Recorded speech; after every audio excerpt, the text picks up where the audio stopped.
Here's a tip worth remembering. Under no circumstances should anyone stand between Peter Foster and his ill-gotten gains.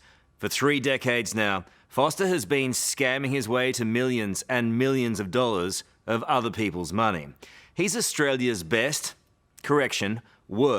con artist. But until now, the real impact of his crimes has often been diluted by ridiculing the gullible victims who were duped by his fast-talking and dodgy schemes. The truth, though, is simple. Foster is a hard-nosed criminal, and as you're about to see and hear, he'll stop at nothing to get to his loot. So, Ken, these are the secret recordings, and Peter Foster had no idea you were listening in. They are, yep. Let's have a listen. Do you know what the price was? It was 80 and 30 down, and that was with complete disappearance. It's pretty obvious, isn't it? Well, it sounds to me like someone's going to pay a fair bit of money to have you taken out. That someone is Australia's most notorious conman, Peter Foster. Recorded here shopping for a hitman to take out his arch-rival, fraud investigator Ken Gamble. Because I was the only thing standing between him and the money. How much cash have you cost him? At least $15 million. It's going to hurt. It's going to hurt. You go back to your bloke and tell him if I'll punt the 30, right, that he's not going to do the wrong thing by me, right? Yeah. But if he does the right thing, there'll be 100 follow-up, not 50. So I'll pay 130, not 80, okay? Tonight, for the first time, we hear the darker side of conman Peter Foster. It was 2015, and Foster was punting on a permanent solution to his gamble problem. I'll punt 30 now, and if he touches me, well, then he got me for 30 and there's nothing I can do about it. Do you really don't like Ken Campbell that much? You there? Hello? Fearing this call could be tapped, Foster hangs up. But then he calls back and starts talking in code. Hello? Yeah, don't mention names on the phone. There's enough racehorse that bloke's got, so if he's interested in selling it, here's the deal. I'll give him 30,000 now, and then 100,000 once it passes the vet examination. So that's a total of 130. You've now become a code word racehorse. Yeah, and it's pretty obvious. Could he have been talking about anything else? No, impossible. He was very, very motivated to get this done. How did you react when you learned for the first time you had a price on your head? I was pretty shocked. When I first heard it, it was disbelief. This is not the Peter Foster that I know. This is not the lovable rogue, the con man. This is a very different Peter Foster. Foster is a very visible high roller in London, but how much of the money he's spending is really his. Peter Foster is a career criminal who first gained international fame as the boyfriend of British centrefold Samantha Fox in the 1980s. As always, there was a scam involved. Fox was being paid to spruik Bailin tea, a bogus weight loss drink that Sarah, Duchess of York, also promoted. I'm so sorry about what's happened in the past. I really am sorry. Foster's middle name is Clarence, but it may as well be Con. And he's been doing it to people before he grew into long pants. He has the ability to read people very well. He's a confidence trickster, so he will read your weaknesses very, very quickly. You know, he's a career con man. Is he good at it? He's very good at it. Is he the best at it? He's certainly the best one that I've ever come across. So, no more fibs from Peter Foster? No. When's the last time you lied? Probably just then. No, you're joking, Liz. Foster has been imprisoned in 4 countries, but the man has no shame. I was so impressed, my mum bought the company. Always happy to flaunt his ill-gotten gains. It's the dream cream that appears to shrink your thighs. And work his way into people's lives. Even Cherie Blair, the wife of the then British Prime Minister, was duped in 2002. It really didn't cross my mind that he was going to land me in the mess that I'm now in. By 2014, hundreds of Australian families were thinking the same thing. They had been caught up in Foster's latest and most lucrative scam. It is the most profitable form of e-commerce in the world today. The Sports Trading Club. He's the remote champion. It purported to bet on sport results from around the world. Ben Watson may well have won the cup. And it promised investor funds were fixed term and guaranteed. Pretty impressive so far, wouldn't you agree? I had some money from an inheritance. Unfortunately, my parents had recently passed away. Canberra man Maurice Parfitt did his research and thought it looked good. Like all investors, he had no idea Foster was the mastermind. At this point, the line has been cast and the bait's just sitting there in the water and you're about to have a big nibble. Yeah, unfortunately, yeah. How much of a nibble? $600,000. Everything? Pretty much, yeah. Yeah, it's, yeah, it just hurts to even say that, but yeah. It was, I wish I'd bought a house. People just started pumping money into this thing. It was an elaborate con. Very elaborate. And it just generated a huge amount of money in a very short time. How many people got suckered? At least 350 that we counted. And how much money are we talking? $30 million. $30 million. $30 million came from those people who were investing in what they believed was a scheme that was going to make them rich, because they saw their profits going up and up on the screen. They could see their profits rising and rising, but they weren't real. It was all an illusion created on a very sophisticated platform. So at the end of the day, their money had already been stolen the moment that they put it in the account. Foster started wallowing in the cash like a pig in you-know-what. Ascadelia's dashed in front. Buying racehorses. And Ascadelia, great ride by Damien Oliver. Luxury cruises and luxury cars. Millions and millions of dollars were shipped out of the STC's Westpac account into offshore accounts controlled by Foster. It was Westpac account that was used by Foster, and, you know, short of $30 million went into the account and it was transferred overseas. I mean... What sort of emotions do you feel towards this man who took everything from you? Oh, look, you know, 5 minutes in a room would be good. What would you do to him? I don't know. What do you do to the ultimate narcissist? I mean, he doesn't care. All his life he's conned people. But by late 2014, Foster had Ken Gamble hot on his trail. There was an Interpol arrest warrant out for him over an old weight loss scam called Sensor Slim. And Ken tracked Foster down to this idyllic farmhouse outside Byron Bay. Peter Foster, how are you? I thought they were going to knock on the door, they were going to take him into handcuffs and lead him away. But he put on one hell of a show. Foster bolted for the bush, but ran straight into a barbed wire fence. Of course, the police jumped on him, you know, about 6 detectives, and he wrestled with them, which was just unbelievable. Peter Foster, my name's Gary Stearns, I'm Byron Bay Detectives. You're under arrest. You've got a what? A gun? I think you want a fucking gun. He grabbed the cop's gun. He was just rolling around the ground in the dirt. His stomach out there was screaming and yelling going on.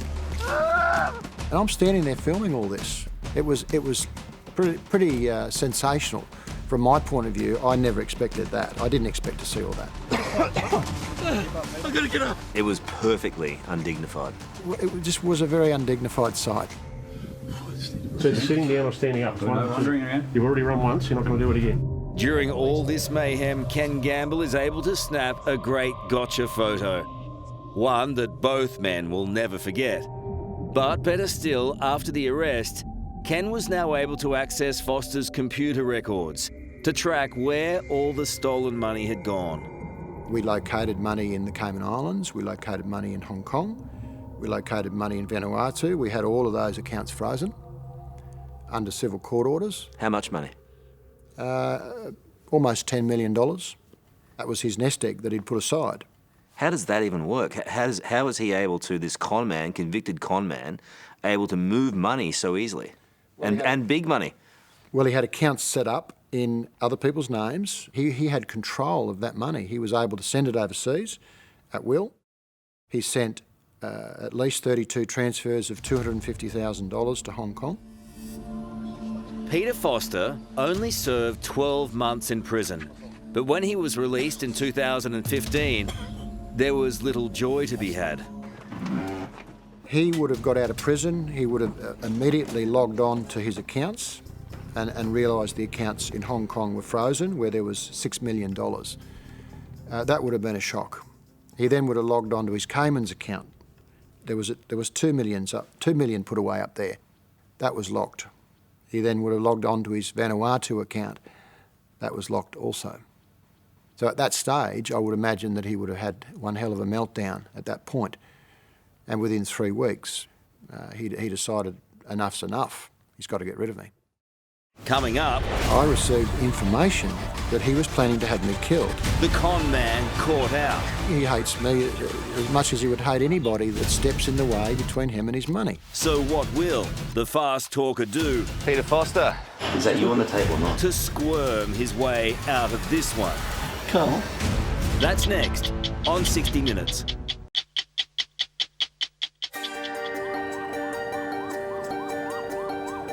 It was late 2015, and Ken Gamble was living and working on the mean streets of Manila as a fraud investigator.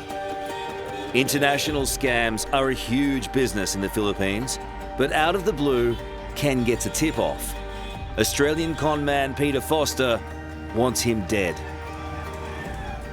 I received information, very strong, reliable intelligence from a very reliable source that he was planning to have me killed. This was a death transaction. This was a death transaction, and it wasn't a threat to me. And I've always said, you don't have to worry about the death threats. That's the least of your problems. It's the ones that don't threaten you, the ones that go about it secretly and quietly are the ones that you have to worry about. Hello? So you're another year older, which just proves only the good die young. But Peter Foster was unaware he was being double-crossed by the man on the other end of the phone. Australian expat Michael Ryan was taping these calls and handing them over to Ken Gamble. But if he does the right thing, there'll be 100 follow-up, not 50. So I'll pay 130, not 80. Okay? You really don't like Ken Gamble that much? You there? Hello? Ken, do you have any doubts that that is the voice of Peter Foster on that phone? No, no doubt at all. It's 100% Peter Foster. I've been listening to his voice for years. I testified in the Supreme Court in relation to his voice on the tapes in the Sports Trading Club case. It is his voice. Remember the bloke who used to come to my house and he'd lay on the couch fucking days on end? Smoked a lot of dope. His characteristics of his voice are very unique. There is no other voice in the world like that. Let me go and have a talk to him now. I'll come back to you. It's a big leap for a con man.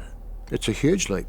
And we're talking about $15 million worth of assets, roughly, that was stripped from him because of my investigation. All of the publicity, going to prison. You know, he had a lot to thank me for. What do you reckon he thought of you at the time and now? Well, he hates me. He hates me as much as he would hate anybody that steps in the way between him and his money. Ken Gamble returned to Australia and handed the tapes over to Gold Coast Police. And even though police raided Foster's home, he wasn't charged. Well, the recordings themselves were recorded in the Philippines. So there was definitely admissibility issues with the tapes. That's something that the Queensland Police struggled with. And it was probably the reason why, ultimately, he wasn't charged. It's a hell of a thing to know that someone wants you killed and they're going to pay for it and they can't be charged. That's right. And when the evidence is, again, so strong, but because of legal technicalities, because of, jurisdictional issues, potential weaknesses in the law, we have a situation where someone's getting away with planning a murder.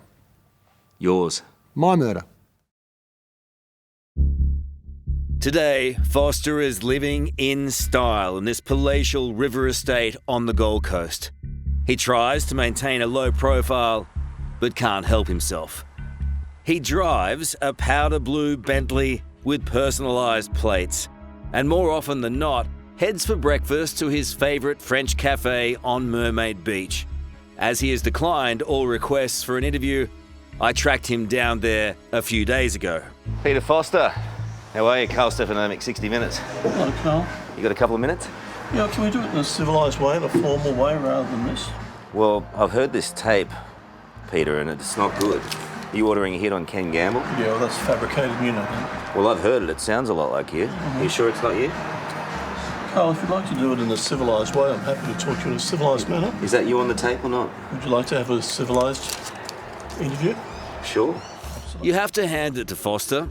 He is very cool under pressure. It's about you ordering a hit on someone. It's pretty serious. Well, it's serious if you publish such a defamatory false allegation. Was it you or not? You know it wasn't. Then you're giving some private secrets. It's my business. Sorry? You don't have to be here. Get out. Sorry? Get out. Has he paid for his breakfast or not? Yeah. Well, we'll talk out there. Karl. Come on. Are you going to act like a gentleman? Are you? Because you do. Absolutely. Come Absolutely. on, Pete. Absolutely. So why don't we do this in a gentlemanly manner? You're going to answer all the questions. I actually would relish the opportunity to set the record straight. Absolutely. This is unbelievable. Really? Is it? You turned over a new leaf, Pete. Well, I'm glad you observed that. Needless to say, I'm still waiting for a formal interview. In the meantime, Foster arranged to have Michael Ryan record 2 prepared video statements. My name is Michael Ryan. The tape recording I've heard that alleges is a conversation between Peter Foster and myself claiming harm to Ken Gamble is a fabrication and I assume is made up of heavily edited, illegally recorded conversations. Then, Ryan says all 6 conversations were actually scripted and that Foster never meant harm to Gamble. At no stage were we serious. The whole series of phone calls were scripted and a complete act. But when 60 Minutes contacted Ryan, he said he was actually conning the con. Foster offered him $5,000 to say the recordings were made up and he needed the money. Ryan stands by the claim that Foster really did want Gamble to disappear forever. I'll give him $30,000 now and then $100,000, okay? And there's more bad news for Foster. Tonight, an Audible original podcast launches, aptly titled The King of Sting. It truly exposes the dark side of Australia's most notorious con and how desperate he was to rid himself of Ken Gamble. Well, he's still out there running around. This person is still out there, still has the means and the motive to get rid of me at any time. So he's still a threat, still a risk. What is that like to live with? Well, it's something I have to live with all the time. It's part of what I do. It's not something I wake up every morning thinking about, but I have to take necessary precautions, as we all do in this business, and make sure that that I'm safe and the people around me are safe. Does it strengthen your desire to get him again? Yes, it does. I'm not going to stop until he goes to prison for a very long time. Hello, I'm Tara Brown. Thanks for watching. To keep up with the latest from 60 Minutes Australia, make sure you subscribe to our channel. You can also download the 9Now app for full episodes and other exclusive 60 Minutes content.